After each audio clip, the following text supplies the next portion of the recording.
Jack Dappa Blues Heritage Preservation Foundation is a tax-exempt 501c3 nonprofit private foundation. Your donations, sponsoring, and funding allows us to create content that raises awareness of African American traditional music, African American folklore, and the Black experience. Check the link in the description box to donate. If you wish to sponsor podcasts, documentary series, or underwrite ads in our newspaper, The African American Folklorist, contact the email address in the description box.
What's happening, blues people?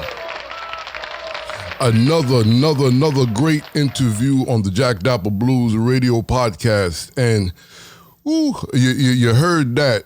That was Mojo Morganfield off the Mojo Rising album, I Can't Get No Grindin'. And guess what? I'm talking to Mr. Mojo Morganfield right now. Joseph Morganfield, what's happening, brother? What's happening, baby? Thanks for having me on. Thank you. I mean, you know, just from that song, we know you keeping that lineage alive with the blues. That's some real traditional Chicago blues. That's the feel right there. Oh yeah, I got to keep the blues, especially from Chicago. Being one of Muddy's, you know, so we got to stay to what we know. But that song is an incredible story behind that particular song. One of the first songs I knew as a kid. Actually, in 5th grade, I took that song, 45, to a show and tell at my school. So it was one of my first songs I ever learned. Wow. One of my favorite songs of my father. Yeah. Look at that. It was one of my show and tell projects. No. Go into it. Because see, that's what I wanted to ask you. Your pops, Muddy Water. Yes, sir.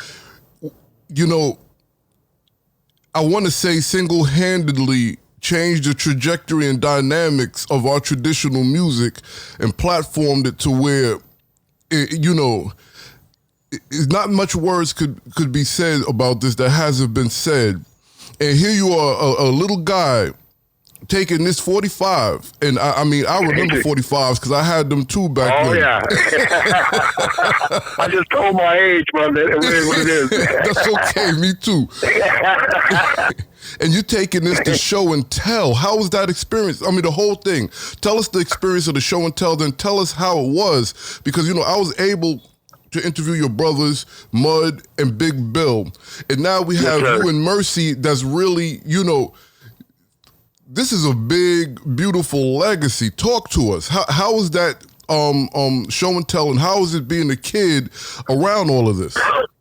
Well, at that particular time, we had just left the inner city. We had moved to a town called Westmont from Chicago. I used to live on 43rd Street. But what made it so special, the show and tell, which I was never familiar with, when I got to the suburbs, kids would bring something they liked to show the rest of the kids, the classmates. It could be something that they earned or something that their father made or whatever what it was. Kids would bring something in on Fridays, and you got to talk about it, do a little speech about it. So I decided to bring one of my dad's songs in, and I was the only black kid in class. So for me to bring a 45, a blues record to suburban kids who's probably never heard of it, maybe their parents have, but I know they didn't. it was like life-changing. They actually liked it, and just had to be careful which song I brought in because of the lyrics, but for the most part, it went well. Went well. Because if I'm mistaken, when we was coming up, they didn't have the warning signs on the albums, right? No, there was no parental guidance or disclaimers or nothing. You just played it and listened. Well, yeah, but the class liked it. I was surprised they took to it, and it's weird because to this day, some of those same classmen, they come to my class, come to my concerts now. Imagine that, because I'm quite sure their parents was listening to Muddy. Exactly. So I wasn't sure if they were familiar with it or not, but they got a taste of it. Wow. So that was a great song I chose to open up with. Oh, yeah. It's a history. There's a story behind that song. It's always been one of my favorites. So I decided to re-record it. So let's talk about your journey. From what I've been told, Muddy Shoes is hard to fill. So at what point did you say, I want to do this? You know what? I know, and all of my brothers, we'll never be another Muddy. Muddy Waters is Muddy Waters, period. So to fill his shoe was not a question. It was something I wanted to do. I always been around the blues as a kid. Even when I wasn't performing, I go support my brothers. But it was always something I was still in my heart I wanted to do. So for the longest, I couldn't afford to do it because I had children. I got 7 kids. So I had to work. So, and as my kids got older in college and doing their own adult things, I decided to go for it because I didn't want any regrets out of life. And that was the only thing sitting here to hinder me is, even if I fail at this, at least I could say I tried. So that was my whole purpose. And besides keeping my father's legacy alive, that's first and foremost. Absolutely, and I dig it, and I understand. I have 5 children. So you know what I'm talking about. I couldn't afford a gig here, gig there. I worked for Con Man for 14 years, so I had to go out and make that money. Absolutely. Which, I don't think a lot of the enthusiasts, fans, and historians either realize or really take too much time to discuss. A lot of the bluesmen from your father's era and prior weren't just professional musicians, but they also worked as well. Isn't that an interesting dynamic, right? You just couldn't live off gigs back then. You know, there was far and in between. So, you know, if you got more famous, then he could, do that full time. But my dad was a truck driver or a radio DJ. He did it all, jack of all trades. And a musician, when he did stuff on the music on the weekends. Wow, so wait a minute. Muddy was a radio DJ? Oh, yeah. He DJed a little bit in Chicago. He told me this one story where he would talk during the record. They would call in and tell him to shut up while the record was playing. So, he would talk during the song, but people didn't like it, though. That didn't last too long. Because he probably knew who he's playing. It was like, yo, this cat don't know what he's doing. Exactly. He get the whole biography. So wait before or after the song, I told him, but he do it during the song. So he did. Well, I'm sorry, I didn't mean to cut you off. I want to go back and forth between the connection of the legacy, but we want to get your story as well, right? Because we're honoring and preserving those living now as well. And you're making your own legacy. So it's like you took the baton and you're going and making your own legacy. How does that feel? Did you realize that, or was that not even a thought? Wasn't even a thought. When I decided to do this, it was more self-preservation. I always wanted, I was always behind the scenes and like more of a supporter, cheerleader with my oldest brothers, and I work with my father's estate, so I always went to those events. I'm a spokesperson for McKinley Morganfield's estate, so I go to different events and I was speaking on my family's behalf. But like I said, that desire, it was still burning in me, and I just wanted to do it. And I went out with an EP to start it off. I did two of my dad's songs, two original songs. And here we are. I'm working on the CD as we speak.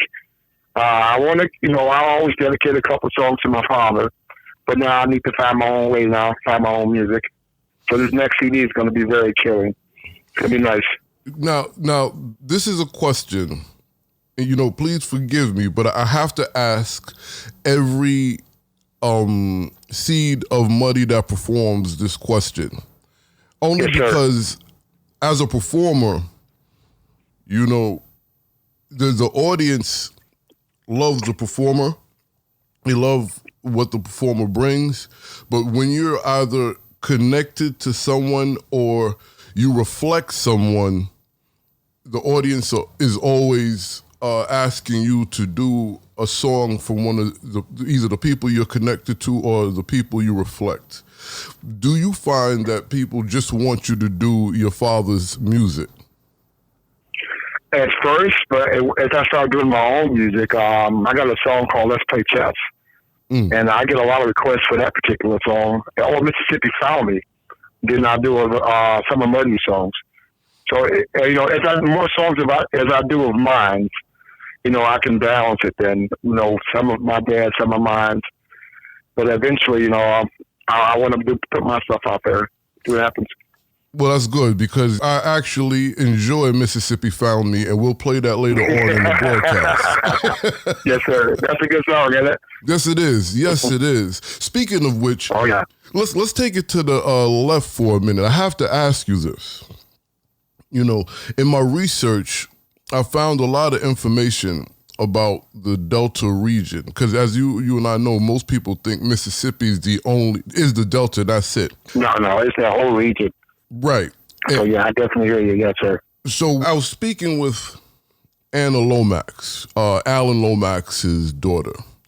And Library of Congress. Yes, sir. Yes. And she like yourself, she's honoring and preserving her father's legacy. So as I was interviewing her, I asked her, did her father or grandfather notice that some of the black folk in this region, were they actually not African or descendants of African, but were they actually dark-hued Indians?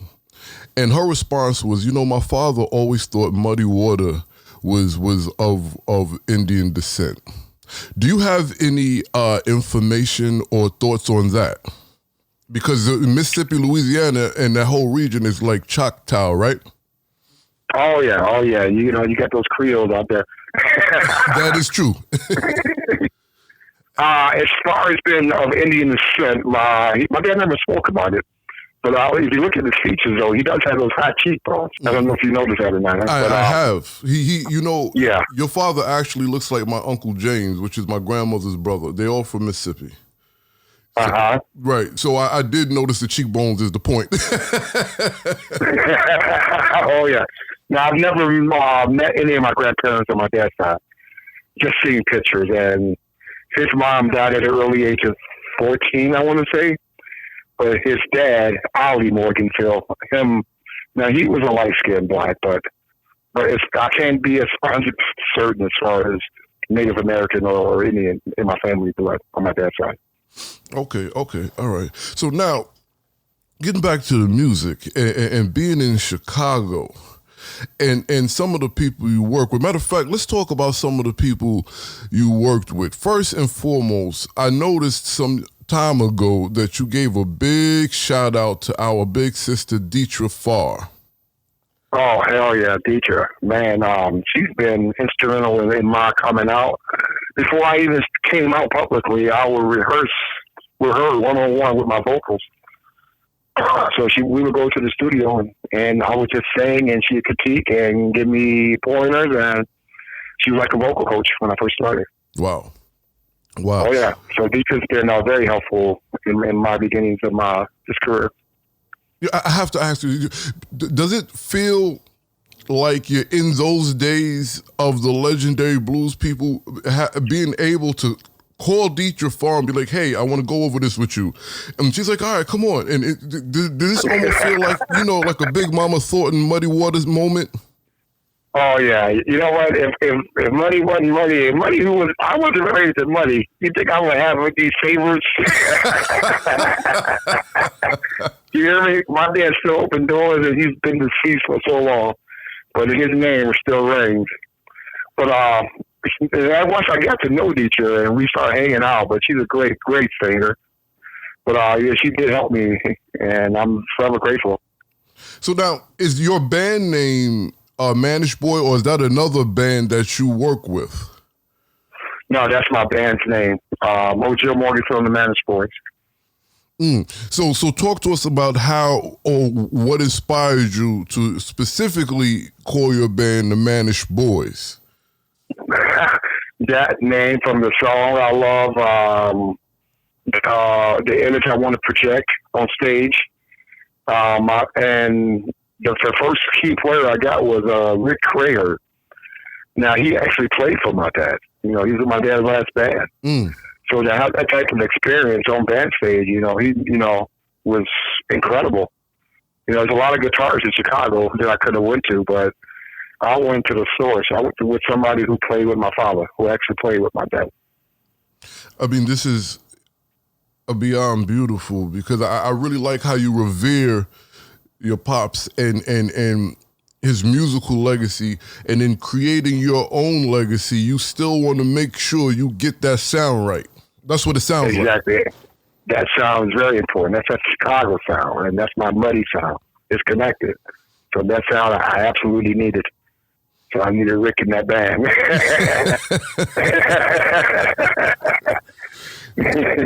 So have you guys been doing a lot of festivals?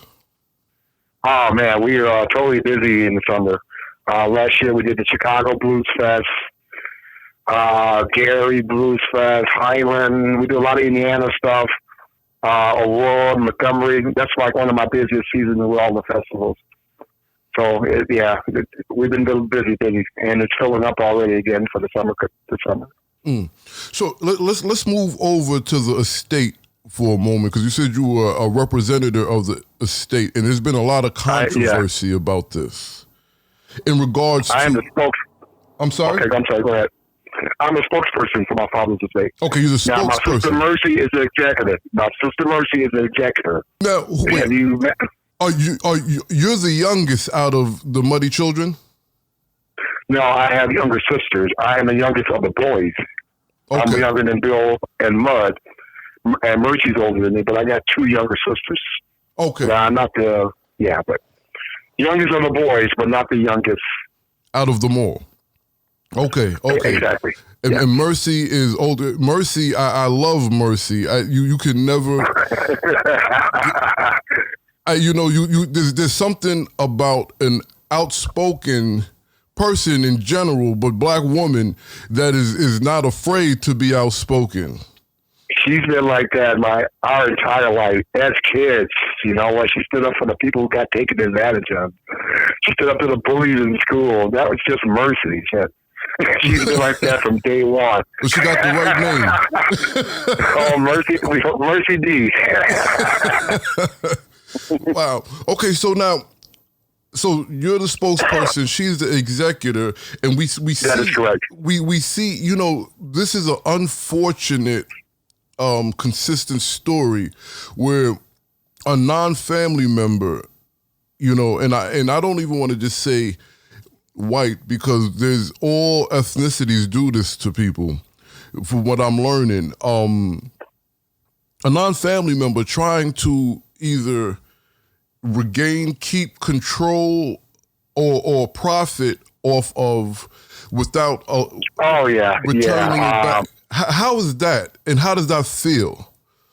Oh God, it's like second go round, to be honest. The first time we had to take checks, records to court for my dad's royalties and right to his music back.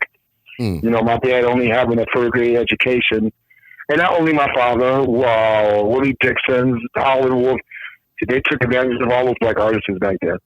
So we took them to court, and we won that battle back in the early 70s. And just recently, we're still fighting the battle, which is pretty much over. A guy named Scott Cameron, who was my father's manager at the time, once my dad died, he was executor of my father's estate. And come to find out, he stole over $3 million from our family. Wow. And it's a paper trail, all black and white, and it's on court record. It's nothing fabricated.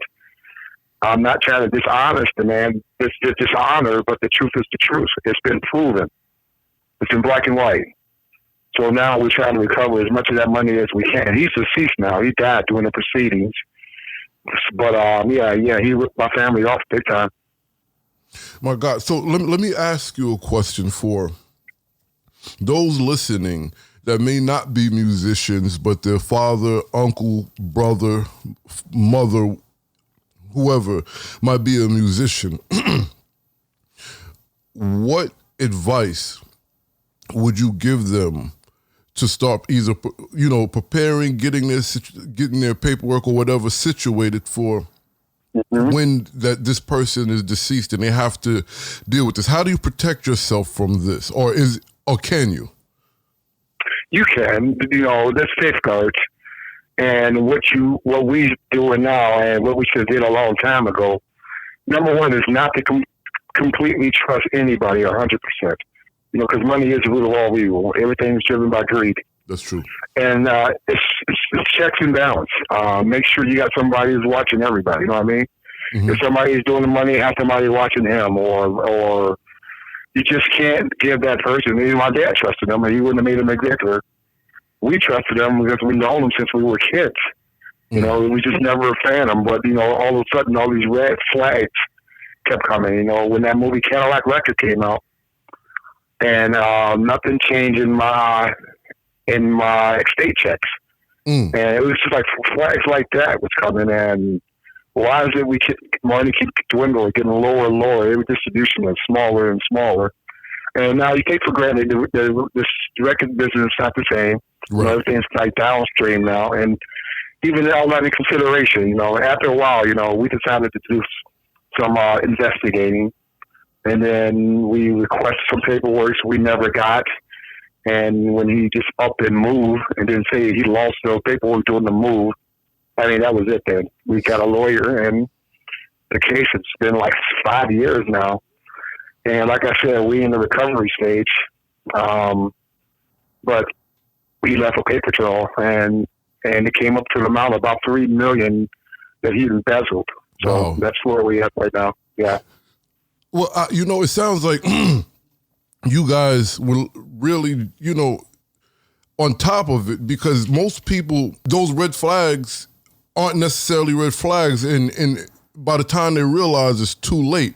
But you guys did a good job catching it as it was happening. Oh, he was trying to sell our rights to the estate. So, yeah, it was like, man, it's a good thing we did catch it. And, and that's Mercy D called his ass, to be honest. Mercy was on his ass like a pit bull. Yeah, I believe that. He gets all that credit. God forbid something happens to me and my wife is so, she's so distraught she can't talk, I'm going to tell her to call Mercy.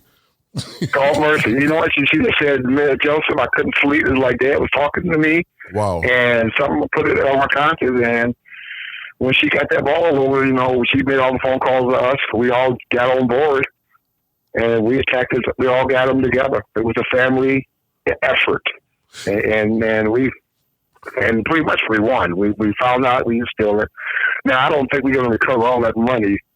But, at least, he's not in control of my father's estate anymore, or his family. You won. Yeah, because he was setting it up that his son would take over, once he died. And that was like another more money gone, because he had trained him how to do it and what to do.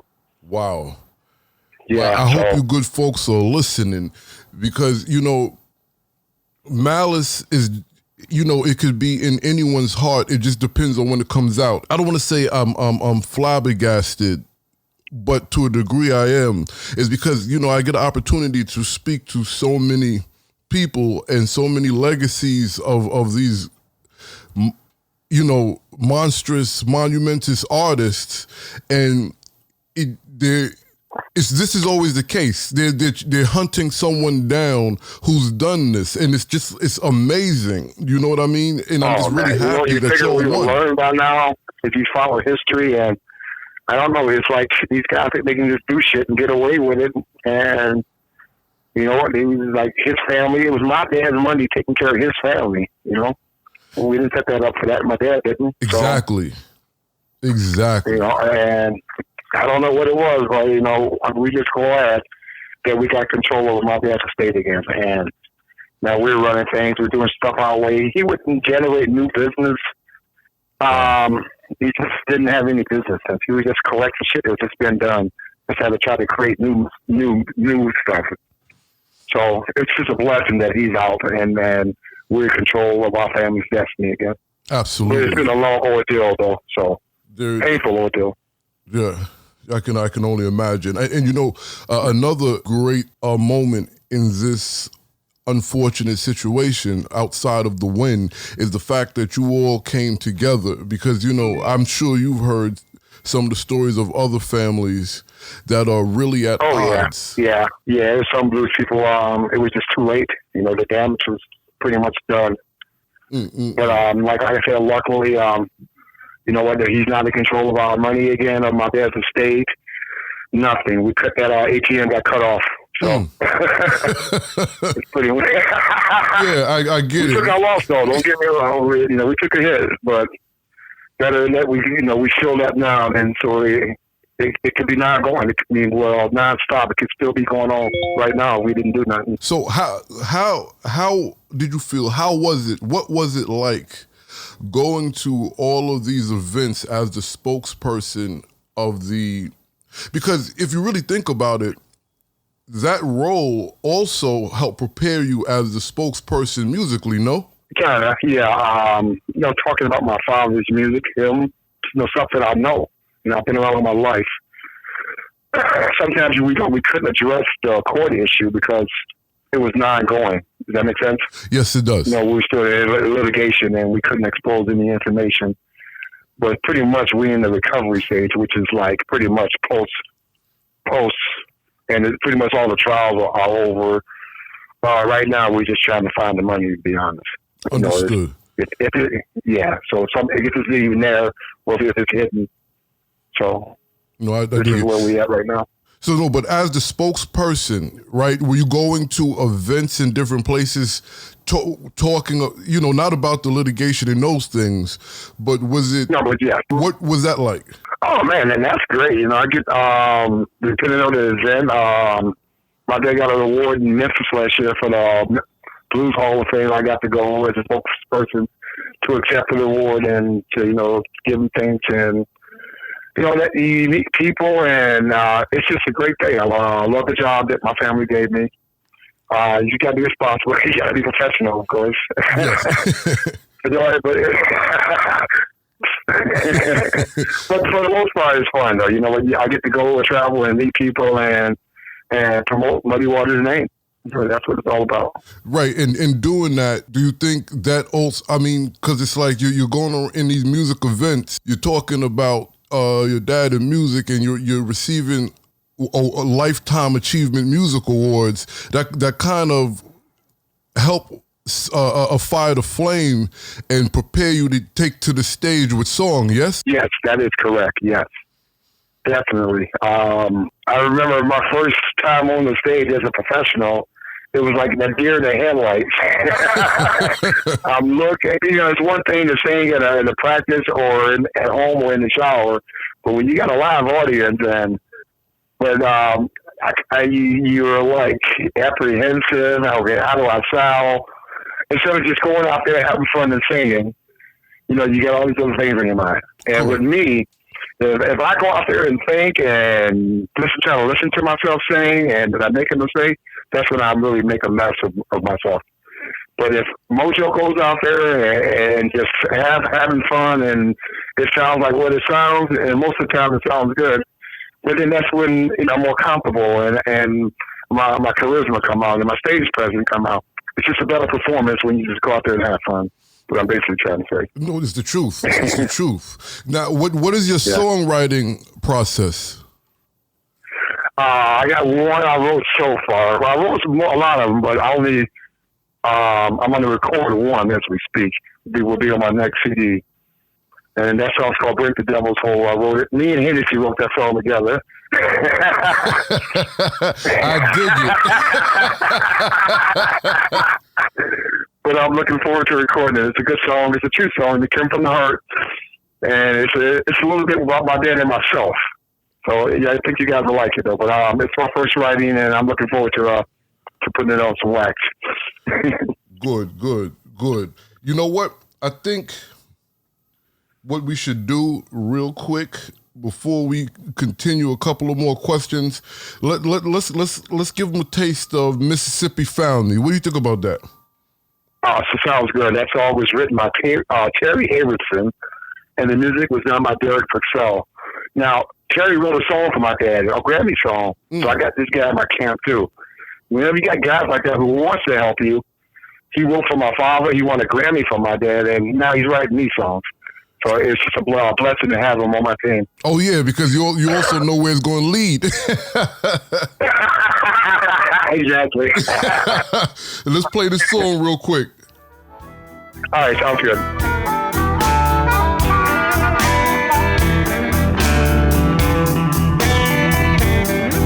Yeah, when I was just a baby, those big hands set me down.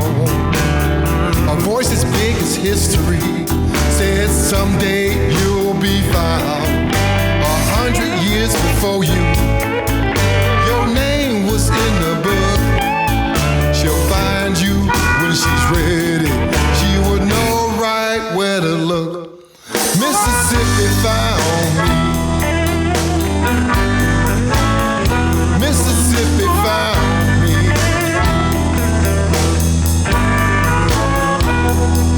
On the 7th hour of the 7th day, she found me from 700 miles away. Mississippi found me.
Mississippi found me. Mississippi found me. Mississippi found me.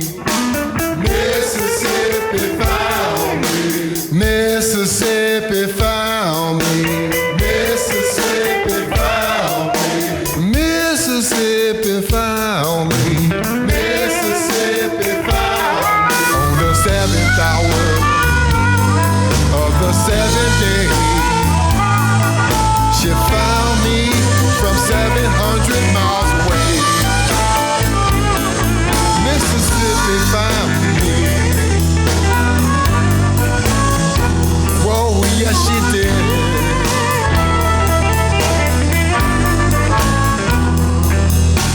Mississippi found me.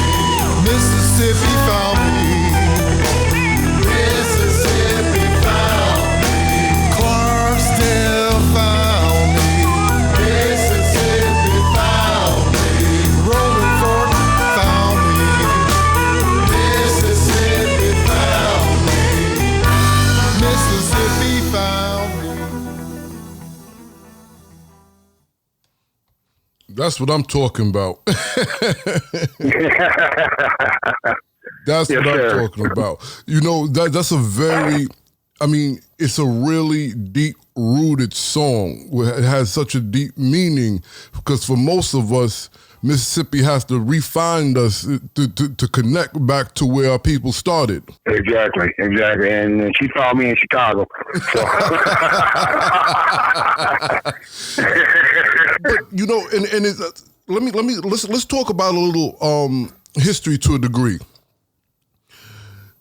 Mississippi found you in Chicago. You grew up in Chicago. You moved from the city to the rural area. However, the movement of the people and the music. So you understand what I'm getting at? How does that feel? Yeah.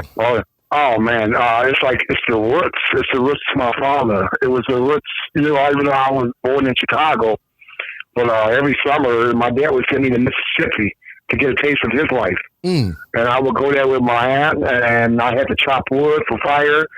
I had an outhouse, and I had a well to draw water. So for a month or so, I would have that country living. And when I got there, because I didn't like it at first, because I'm giving up the convenience of a remote and an air conditioner. But when I got there, I didn't want to leave, though, man. I loved it. We could have connected with the nature, connecting with the land. Exactly. We go hunting for gardener snakes and planting in the cornfield. And I was driving pickup trucks at 10 years, 11 years old. Totally different life than city life. Totally different. And people talked, and they have all these distractions. And we sit on the porch, and you hear the crickets, and it was good, man. You know, it's a country life. It's quiet, but after a while, you go to love it. Right. So you think that balanced you to have the two worlds? It does, because I got the stories from my dad. My dad was a country boy, so we did country things. And then growing up in the city, it's a good balance, you know, because as far as country, keeping me low, keeping me humble. My manners came from my dad, who was yes sir, yes ma'am, pulling out chairs, opening up doors. That's country style right there.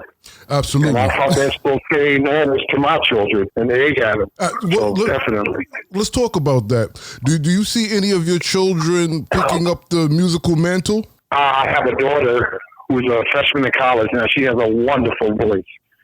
Now, what she chooses to do with it, I'm not sure.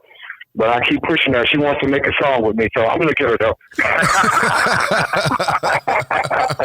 it has to keep going. Exactly. And my brother Mud got 10 kids, and one of his kids sang. So hopefully one of my father's grandkids will pick it up.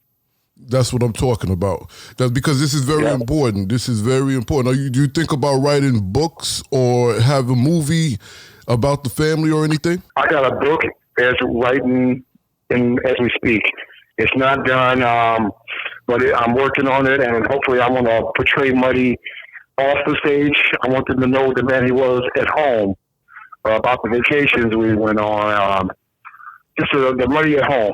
It'll be totally different. It won't be about the stage performance, the guitar, the singing. It'll be the man at the crib. You know, I'm really happy. I'm happy you're doing that, because I guess that was a great segue into my next question. For you to have grown up with him in the house, and you know, people run up on you as if they know him, but they really just know the entertainer or the music.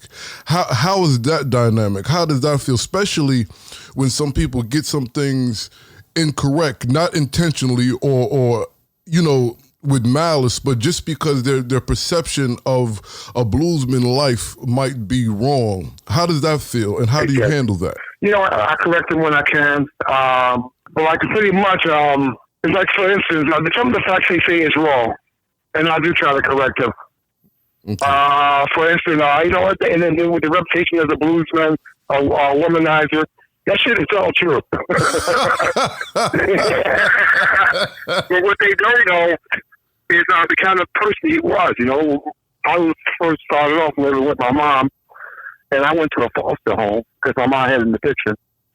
And the kind of man my dad was, especially back in those days, you know, he went through the legal system, the court system, and he got me out of there. That was the whole reason I went to go live with my father, because my dad took the time out to get me out of a home, bring me to his home, and raise me. Now, for a black man to be said about that during that time, it talks about his character. Yes, it definitely does. Those are the stories that we don't hear. Exactly. That's just an example of some of the things. He was like the neighborhood godfather. People would come over and want money for this and that, and he would help the whole neighborhood. Even as a kid, when the ice cream guy came, he wouldn't just buy me. He bought for the whole block. Wow. Yeah, so unless I was pissed off at you, you weren't getting in line, though. But that just speaks of his character. He was so generous and always helping people. Always was out there helping people. Wow, and that needs to be known, definitely. Exactly, and that's the kind of stuff I'm going to put in my book, stuff that the people don't know about, stuff I've seen. So I'm excited. No, I'm excited too. That'll be our next interview when our book is ready. Yes, sir. I'll definitely get that to you. Right now, we're still in it. That maybe 2 or 3 chapters done. So, and I only spent 10 years with my dad. So I'm gonna talk about those 10 years that I had with him. Yeah. No, that's real. That's very real. You know. Yes, sir. Do you play an instrument? I played the guitar as a kid. I recently picked it back up, but I'm not gonna come out until I have, mastered it. I want to embarrass myself. No, I hear you. Until I can knock the dust off and get back to where I need to be, I'll bring her out. But especially in Chicago, all them guitar slingers out there. Oh God, gunslingers out here.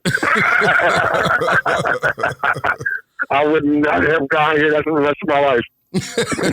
So I'm gonna wait till I'm ready. I hear that. So what do you want the blues community, the black music community, and when I say black music, that doesn't just mean a black audience, because everybody loves black music.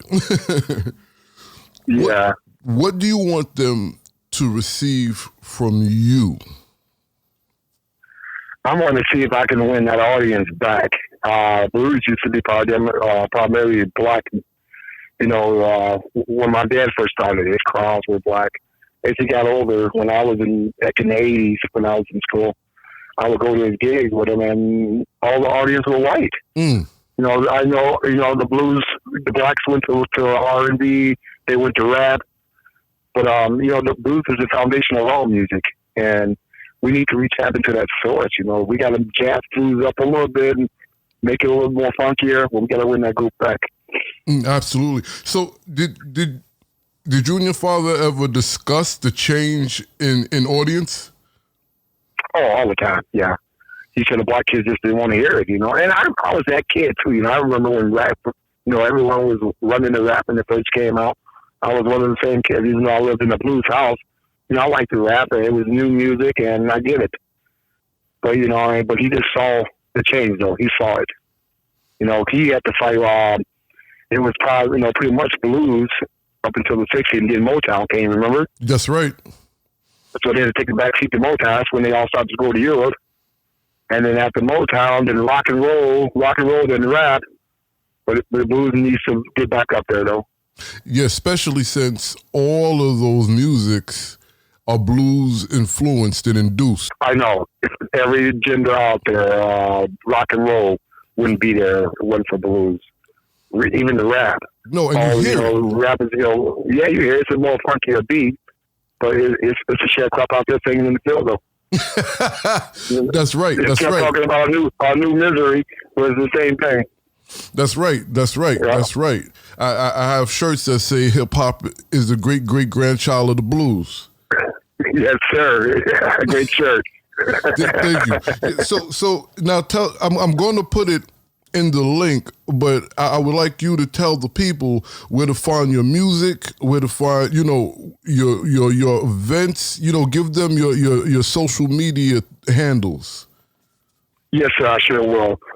They can find me, I'm on Instagram, I'm on Twitter, Facebook. My Facebook page is public. Anybody can go to it. I have a website, josephmojomorganfield.com.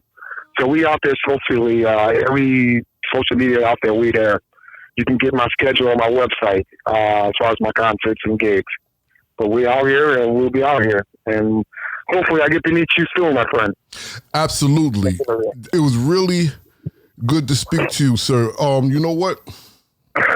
I usually go out with one of my songs, but I think it's only fair. Take it out with your song, baby. No. We going out with a Mojo song. Yes, sir. You know what? You mentioned Let's Play Chess. We're gonna go out with Let's Play Chess, man. It was great rapping with you, brother. Oh, pleasure's mine, man. Call whenever time you feel like it, all right, buddy? Absolutely. You're looking down. That's that money right there. Well, we're gonna rock the way that crown. Baby, let's play chess. Oh, let's play chess. We're gonna throw a mess. Baby, let's play chess.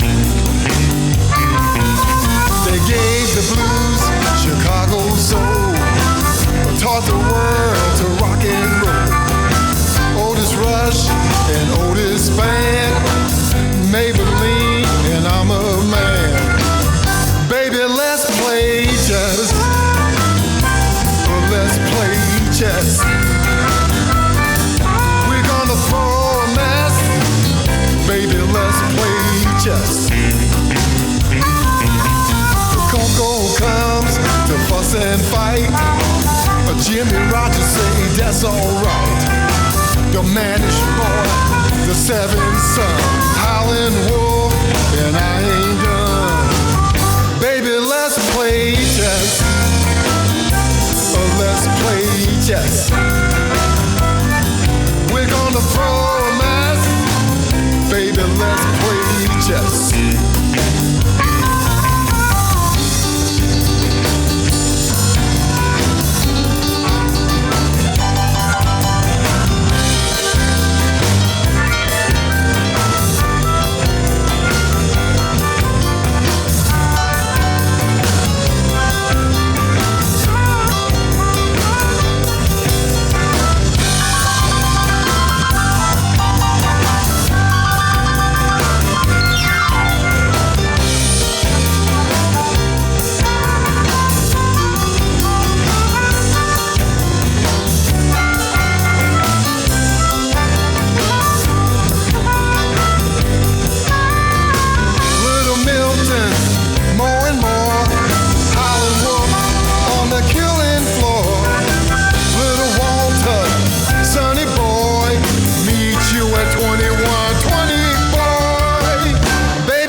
Baby, let's play chess.